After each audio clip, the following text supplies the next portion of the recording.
આકાશવાણી સમાચાર સંસ્કૃતિ ભૂંડિયા વાંચે છે. સૌપ્રથમ મુખ્ય સમાચાર.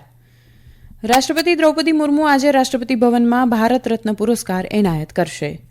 લોકસભાની પહેલા તબક્કાની આગામી 19મી એપ્રિલે યોજાનારી ચૂંટણીની 102 બેઠકો માટે ભરાયેલા ઉમેદવારી પત્રો પાછા ખેંચવાનો આજે અંતિમ દિવસ છે.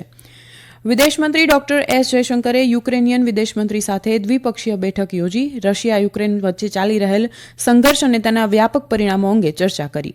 આવકવેરા વિભાગે કોંગ્રેસ પક્ષને 1,823 કરોડ રૂપિયાથી વધુ રકમ ચૂકવવા નવી નોટિસ પાઠવી છે. ઇઝરાયેલના પ્રધાનમંત્રી બેન્જામિન નેતન્યાહુએ હમાસ સાથે યુદ્ધ વિરામની વાતચીતને મંજૂરી આપી છે. અને આઈપીએલ ક્રિકેટમાં કોલકાતા નાઇટ રાઇડર્સે ગઈકાલે રોયલ ચેલેન્જર્સ બેંગ્લોરને 7 વિકેટે હરાવીને વિજય મેળવ્યો છે. સમાચાર વિગતવાર. રાષ્ટ્રપતિ દ્રૌપદી મુર્મુ આજે રાષ્ટ્રપતિ ભવનમાં ભારત રત્ન પુરસ્કાર એનાયત કરશે. આ વર્ષે આ સન્માન ભૂતપૂર્વ પ્રધાનમંત્રી ચૌધરી ચરણસિંહ અને શ્રી પીવી નરસિમ્હા રાવ, બિહારના ભૂતપૂર્વ મુખ્યપ્રધાન કર્પૂરી ઠાકુર અને જાણીતા વૈજ્ઞાનિક ડોક્ટર MS સ્વામીનાથનને મરણોત્તર સન્માન આપવામાં આવી રહ્યું છે. ભૂતપૂર્વ નાયબ પ્રધાનમંત્રી અને ભારતીય જનતા પાર્ટીના વરિષ્ઠ નેતા લાલકૃષ્ણ અડવાણીને પણ દેશના સર્વોચ્ચ નાગરિક સન્માન એનાયત કરાશે. લોકસભાની પહેલા તબક્કાની આગામી 19મી એપ્રિલે યોજાનારી ચૂંટણીની 102 બેઠકો માટે ભરાયેલા ઉમેદવારી પત્રો પાછા ખેંચવાનો આજે છેલ્લો દિવસ છે. આજે સાંજ સુધીમાં 102 બેઠકો પર કેટલા ઉમેદવારો ચૂંટણી લડી રહ્યા છે તે ચિત્ર સ્પષ્ટ થશે. 19મી એપ્રિલે મતદાન થયા બાદ આગામી 4 જૂને મતગણતરી હાથ ધરાશે. દરમિયાન લોકસભાની બીજા તબક્કાની આગામી 26મી એપ્રિલે યોજાનારી 88 બેઠકો માટેનું જાહેરનામું ગઈકાલે બહાર પડ્યું હતું. બીજા તબક્કાની ચૂંટણીમાં 12 રાજ્યો અને એક કેન્દ્રશાસિત પ્રદેશની લોકસભાની 88 બેઠકો માટે મતદાન થશે, જેમાં કેરળની 20, કર્ણાટકની 14, રાજસ્થાનની 13, ઉત્તર પ્રદેશ અને મહારાષ્ટ્રની 8-8, મધ્યપ્રદેશની 7, બિહાર અને આસામની 5, બંગાળ અને છત્તીસગઢની 3-3, જ્યારે મણિપુર, ત્રિપુરા તેમજ જમ્મુ અને કાશ્મીરની દરેકની 1-1 બેઠકોની ચૂંટણી યોજાશે. આ 88 બેઠકો માટે આગામી 4 એપ્રિલ સુધી ઉમેદવારી પત્રો ભરી શકાશે. 5 મે તેની ચકાસણી થશે. જોકે જમ્મુ અને કાશ્મીરમાં ઉમેદવારી પત્રોની ચકાસણી આગામી 6 એપ્રિલે થશે. બિહારમાં લોકસભાની ગયા, નવાડા, જમુઈ અને ઔરંગાબાદ આ 4 બેઠકો માટે ભરાયેલા ઉમેદવારી પત્રોની આજે ચકાસણી કરાશે. આગામી 19મી એપ્રિલે આ 4 બેઠકોની યોજાનારી ચૂંટણી માટે અત્યાર સુધીમાં 72 ઉમેદવારોએ ઉમેદવારી પત્રો ભર્યા છે. સૌથી વધુ 22 ઉમેદવારી પત્રો લોકસભાની ગયા બેઠક પર ભરાયા છે. જોકે ઉમેદવારી પત્રો પાછા ખેંચવાની છેલ્લી તારીખ 2 એપ્રિલ હોવાથી આ 4 બેઠકો માટે કેટલા ઉમેદવારો ચૂંટણી જંગમાં રહેશે એ બાબત 2 એપ્રિલે સ્પષ્ટ થશે. દરમિયાન મધ્યપ્રદેશમાં લોકસભાની પહેલા તબક્કામાં 19મી એપ્રિલે યોજાનારી 6 બેઠકોની ચૂંટણી માટે ભરાયેલા 107 ઉમેદવારી પત્રો માન્ય ઠર્યા છે, જ્યારે 6 ઉમેદવારોના ઉમેદવારી પત્રો નામંજૂર થયા છે. જોકે ઉમેદવારી પત્રો પાછા ખેંચવાનો આવતીકાલે છેલ્લો દિવસ છે. મધ્યપ્રદેશની લોકસભાની સીધી, શહડોલ, જબલપુર, મંડલા, બાલાઘાટ અને છિંદવાડા બેઠકો માટે 19મી એપ્રિલે મતદાન થશે. 4 જૂને મતગણતરી હાથ ધરાશે. બિહારમાં કોંગ્રેસ, આરજેડી અને ડાબેરી પક્ષોના બનેલા ગ્રેન્ડ અલાયન્સ એટલે કે મહામોરચાએ બિહારની લોકસભાની 40 બેઠકોની વહેંચણી અંગે સમજૂતી સાધી છે. આ સમજૂતી મુજબ લાલુ પ્રસાદ યાદવના વડપણ હેઠળનો આરજેડી પક્ષ 26, કોંગ્રેસ 9 બેઠકો પર, જ્યારે ડાબેરી પક્ષો 5 બેઠકો પર ચૂંટણી લડશે. કેટલીક બેઠકોના અપવાદને બાદ કરતા કોંગ્રેસ અને આરજેડી વર્ષ 2019માં યોજાયેલી લોકસભાની ચૂંટણીમાં જે બેઠકો પરથી ચૂંટણી લડ્યા હતા એ જ બેઠકો પર તેઓ આ વખતે પણ પોતાના ઉમેદવારો ઉભા રાખશે. ગ્રેન્ડ અલાયન્સના અગ્રણીઓએ બેઠક બાદ પત્રકાર પરિષદમાં આ માહિતી આપી હતી. કોંગ્રેસે ગઈકાલે આગામી લોકસભા ચૂંટણી માટે 5 ઉમેદવારોની બીજી યાદી બહાર પાડી છે. પાર્ટીએ રાજસ્થાનના ભીલવાડાથી CP જોશીને મેદાનમાં ઉતાર્યા છે, જ્યારે દામોદર ગુર્જર રાજસમંદ લોકસભા બેઠક પરથી ચૂંટણી લડશે. વિદેશમંત્રી ડોક્ટર એસ જયશંકર અને તેમના યુક્રેનિયન સમકક્ષ દિમિત્રો કુલેબાએ ગઈકાલે નવી દિલ્હીમાં એક બેઠકમાં રશિયા યુક્રેન વચ્ચે ચાલી રહેલ સંઘર્ષ અને તેના વ્યાપક પરિણામો અંગે ચર્ચા કરી હતી. ડોક્ટર જયશંકરે સોશિયલ મીડિયા સંદેશમાં જણાવ્યું કે તેમણે પરસ્પર હિતના વૈશ્વિક અને પ્રાદેશિક મુદ્દાઓ વિશે વાત કરી હતી.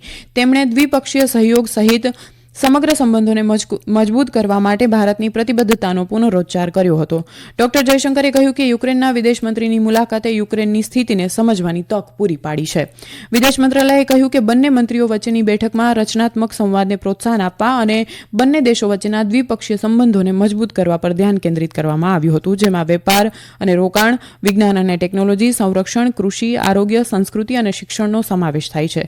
બંને પક્ષો આ વર્ષના અંતમાં 7મી આંતર સરકારી સમિતિ IGC બેઠક બોલાવવા તરફ કામ કરવા સંમત થયા છે.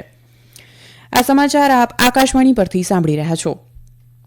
પ્રધાનમંત્રી નરેન્દ્ર મોદીએ આર્ટિફિશિયલ ઇન્ટેલિજન્સ AI ટેકનોલોજી અંગે યોગ્ય તાલીમ આપવાના મહત્વ પર ભાર મૂક્યો છે. શ્રી બિલ ગેટ્સ સાથે વાતચીત કરતા શ્રી મોદીએ કહ્યું કે AI ખૂબ જ ઉપયોગી ટેકનોલોજી છે, પરંતુ યોગ્ય તાલીમ વિના આ ટેકનોલોજીનો દુરુપયોગ થવાની સંભાવના છે. શ્રી મોદીએ કહ્યું કે ભારત જેવા લોકશાહી દેશમાં કોઈપણ ડીપ ફેક નો ઉપયોગ કરી શકે છે. તેમણે સ્પષ્ટ માર્ગદર્શિકા સ્થાપિત કરવા અને ડીપ ફેક રચનાઓથી અધિકૃત સામગ્રીને અલગ કરવા માટે પણ આહવાન કર્યું. શ્રી બિલ ગેટ્સે AI ઇનોવેશનમાં ભારતની મહત્વની ભૂમિકા અંગે વાત કરતા ભારતની તકનીકી પ્રગતિની પ્રશંસા કરી હતી.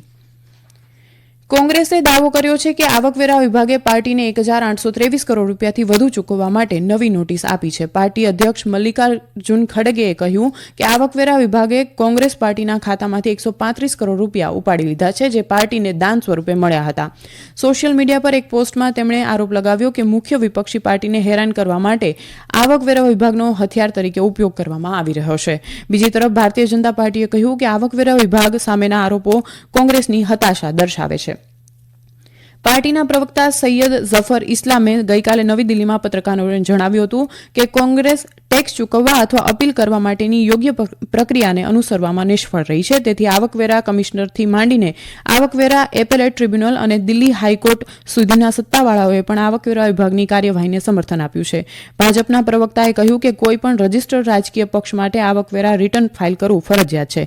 કોંગ્રેસે માત્ર રિટર્ન ભરવામાં જ વિલંબ કર્યો નથી, પરંતુ તેની આવકનો પણ ખોટો અહેવાલ આપ્યો છે. ઇઝરાયેલના પ્રધાનમંત્રી બેન્જામિન નેતન્યાહુએ હમાસ સાથે યુદ્ધવિરામની વાતચીતને ફરી મંજૂરી આપી છે. શ્રી નેતન્યાહુએ જણાવ્યું કે તેમણે આગામી દિવસોમાં કતાર અને ઇજિપ્તમાં યુદ્ધવિરામ વાટાઘાટોમાં જોડાવા માટે ઇઝરાયેલના મુખ્ય વાટાઘાટકારો અને અધિકૃત પ્રતિનિધિમંડળ સાથે વાત કરી હતી. શ્રી નેતન્યાહુની જાહેરાત હમાસ સાથેના સોદા સુધી પહોંચવાનો બીજો પ્રયાસ છે, જે ઇઝરાયેલી બંધકોને મુક્ત કરવાના બદલામાં ગાઝામાં ઇઝરાયેલના લશ્કરી હુમલાને થોભાવશે. યુદ્ધ 6 મહિનાના સમયગાળાને નજીક હોવાથી અમેરિકા, કતાર અને ઇજિપ્ત અન્ય યુદ્ધવિરામ અને બંધકોને મુક્ત કરવાનો પ્રયાસ કરી રહ્યા છે. આ પહેલા ગયા વર્ષે નવેમ્બરમાં યુદ્ધવિરામના પ્રયાસો કરવામાં આવ્યા હતા. ગઈકાલે ગાઝામાં ઇઝરાયેલના જવાબી હુમલાને પગલે આંતરરાષ્ટ્રીય ન્યાયાલય ICJ એ જેરુસલેમમાં દુષ્કાળને ટાળવા માટે ગાઝાને સહાય આપવાનો આદેશ આપ્યો હતો. ગાઝામાં અઠવાડિયામાં દુષ્કાળ પડી શકે તેવી ચેતવણી વચ્ચે ICJ દ્વારા સર્વસંમતિથી નિર્ણય લેવામાં આવ્યો હતો. આરોગ્ય મંત્રાલયના જણાવ્યા અનુસાર હમાસ સંચાલિત એન્ક્લેવમાં ગાઝા પર થયેલા હુમલા બાદ ઓછામાં ઓછા 32,623 પેલેસ્ટિનિયન માર્યા ગયા છે અને 75,092 ઘાયલ થયા છે. કેન્દ્રીય તપાસ સંસ્થા CBIએ આ વર્ષે 5મી જાન્યુઆરીએ ઈડીની ટીમ પર થયેલા હુમલાના કેસમાં પશ્ચિમ બંગાળના ઉત્તર 24 પરગણા જિલ્લાના સંદેશખાલીના સરબેરિયા વિસ્તારમાં 13 લોકોને નોટિસ આપી છે. આ કેસમાં તૃણમૂલ કોંગ્રેસના નેતા શેખ શાહજહાંની CBI દ્વારા ધરપકડ કરવામાં આવી હતી. IPL ક્રિકેટમાં કોલકાતા નાઇટ રાઇડર્સે ગઈકાલે બેંગલુરુના ચિન્નાસ્વામી સ્ટેડિયમ ખાતે રોયલ ચેલેન્જર્સ બેંગ્લોરને 7 વિકેટે હરાવીને વિજય મેળવ્યો છે. પ્રથમ બેટિંગ કરતા બેંગ્લોરે વિરાટ કોહલીના 59 બોલમાં 83 રનની મદદથી નિર્ધારિત 20 ઓવરમાં 6 વિકેટે 182 રન બનાવ્યા હતા, જ્યારે કોલકાતાએ વેંકટેશ અય્યરના 30 બોલમાં 50 રનની મદદથી માત્ર 16 ઓવર અને 5 બોલમાં 3 વિકેટ ગુમાવીને લક્ષ્ય હાંસલ કરી લીધું હતું. આ સાથે કોલકાતા નાઇટ રાઇડર્સ આ સિઝનમાં અત્યાર સુધી રમાયેલી તમામ 2 મેચ જીતી લીધી છે, જ્યારે રોયલ ચેલેન્જર્સ બેંગ્લોરે સિઝનમાં અત્યાર સુધી રમાયેલી 3 મેચમાંથી માત્ર 1 જ મેચ જીતી છે. પોઈન્ટ ટેબલમાં ચેન્નાઈ સુપર કિંગ્સ ટોચના સ્થાને અને બેંગ્લોર 6ઠ્ઠા સ્થાને યથાવત છે. ભારતીય નૌકાદળે અરબી સમુદ્રમાં 23 પાકિસ્તાની નાગરિકોને સોમાલી ચાંચિયાઓથી બચાવ્યા છે. 12 કલાક સુધી ચાલેલા લાંબા ઓપરેશન દરમિયાન ભારતીય નૌકાદળે વ્યૂહાત્મક કુશળતા અને વ્યૂહાત્મક સંકલનનો ઉપયોગ કરીને ચાંચિયાઓ સાથે વાટાઘાટો શરૂ કરી શરણાગતિ સ્વીકારવા દબાણ કર્યું. ઉલ્લેખનીય છે કે 28 માર્ચે ઈરાની જહાજ અલ કંબર 786ના અપહરણની માહિતી મળતા દરિયાઈ સુરક્ષા કામગીરી માટે તૈનાત ભારતીય નૌકાદળના 2 જહાજો INS સુમેધા અને INS ત્રિશુલ તેને બચાવવા માટે મોકલવામાં આવ્યા હતા. અંતમાં મુખ્ય સમાચાર ફરી એકવાર. રાષ્ટ્રપતિ દ્રૌપદી મુર્મુ આજે રાષ્ટ્રપતિ ભવનમાં ભારત રત્ન પુરસ્કાર એનાયત કરશે. લોકસભાની પહેલા તબક્કાની આગામી 19મી એપ્રિલે યોજાનારી 102 બેઠકો માટે ભરાયેલા ઉમેદવારી પત્રો પાછા ખેંચવાનો આજે અંતિમ દિવસ છે. વિદેશમંત્રી ડોક્ટર S જયશંકરે યુક્રેનિયન વિદેશમંત્રી સાથે દ્વિપક્ષીય બેઠક યોજી રશિયા યુક્રેન વચ્ચે ચાલી રહેલ સંઘર્ષ અને તેના વ્યાપક પરિણામો અંગે ચર્ચા કરી હતી. આકાશવાણી પરથી સમાચાર પૂરા થયા.